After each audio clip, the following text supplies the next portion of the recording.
Nigerian amalgamation is divine. Igbos are made from the turbulent years. Cleric, welcome to the news, and thank you for tuning in to listen. Races and tribes are formed and shaped by their histories. No one tribe could point to any spectacular feature about them without making reference to its history of its territorial dealing with neighboring tribes, from fighting for land and resources, guarding their territories, traditions, and customs against invaders and degraders, to power tussle between tribal authorities. Each tribe has come to discover their innate abilities and develop their special capabilities. The Igbo people tribe in Nigeria are seen as the most developed people in terms of craftiness in business and their abilities to survive under any circumstances, territory, nation, or time. They have evolved over years as a people with doggedness to make a life out of nothing. Though they seem to be ravaged by the civil war in Nigeria in 1967, but what looked like a disadvantage turned into an opportunity for them to develop their various peculiarities which make them who they are today. The Igbo have the best delicacy in terms of varieties of soup and other delicious meal. It was said that they improvised when there was no food during the war, discovering different limbs formerly known as weeds as edible and converting them to meals. The Igbos are fast learners of skill and craft. They have the highest status because they have learned to develop their survival instinct out of their predicaments. They can develop any town and turn it to a city. Adversity turned into advantage.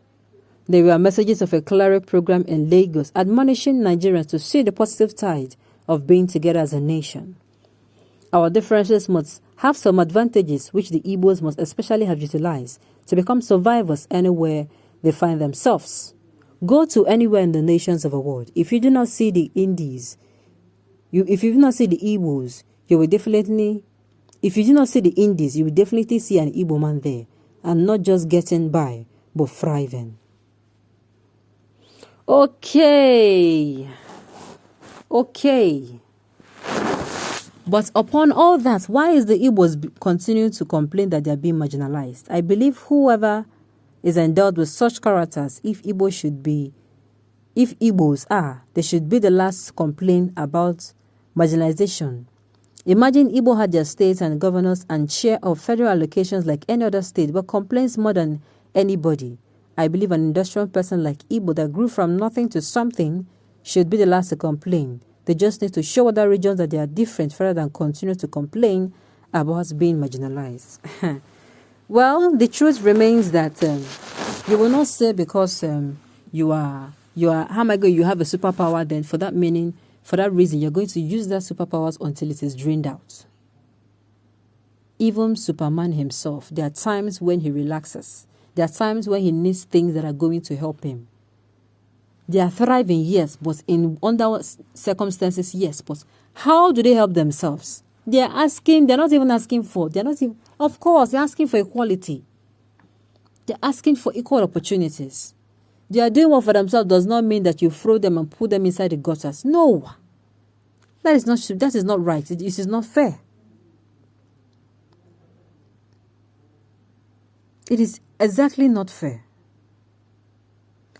That the Igbos turn the adversity into advantage does not make adversity a dwelling place. Thank you. That is what I'm saying.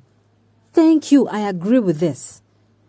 Yes, that they thrive anywhere does not mean you throw them in the gutters every time. Of course not. There is time for everything. By God's grace, it is time for freedom, and this is non-negotiable. Okay.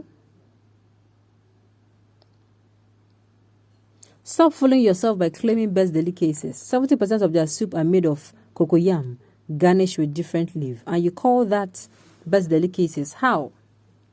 You must be lacking true delicacies. In almost all Igbo soup,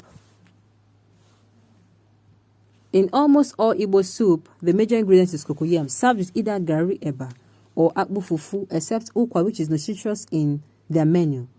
All are food, soup starch. How can that be best safe for Igbo reasoning? Well, that's your point. That's your own point. That's your opinion.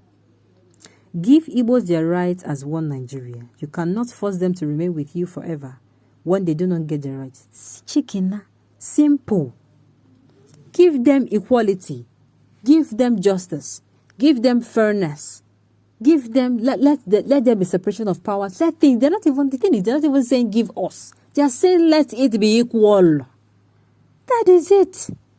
If you are giving 20% to them, let it the 20% go round. Let nobody collect 21 or 22 or 25. That is what these people are saying.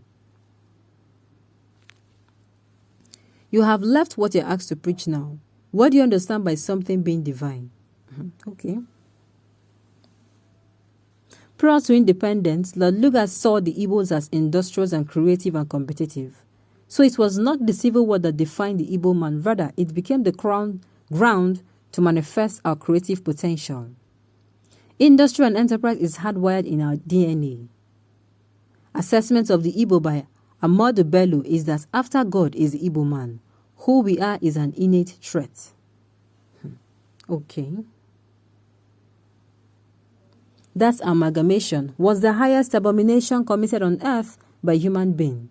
Lord Lugard has committed an evil in Africa by amalgamating the North and South. I've always maintained that pastors and priests contribute over 50% of our political problems. How they love to align with whoever happens to be in power. They compose beautiful but misleading sermons backed up with some selected Bible verses and then claim it is God's words. Well, the take-home message here is, these people, that they are thriving, does not now mean you now put them in gutter or lock them in a soccer way. No. That they are doing well for themselves does not now mean, okay, for that reason, you can throw them out and they will come out from. No. You give them equal opportunities. You make sure this is what they're asking for. They're not even asking you for more money. They're not asking you for more lands, like the bandits are making requests of lands and more money. So this particular one now.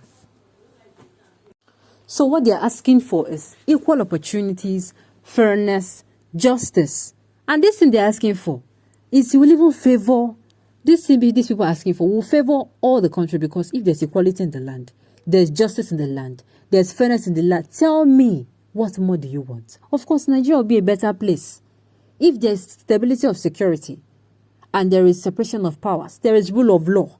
And, if allocations cannot be drafted out equally, fine. Everybody go back to regional type of government.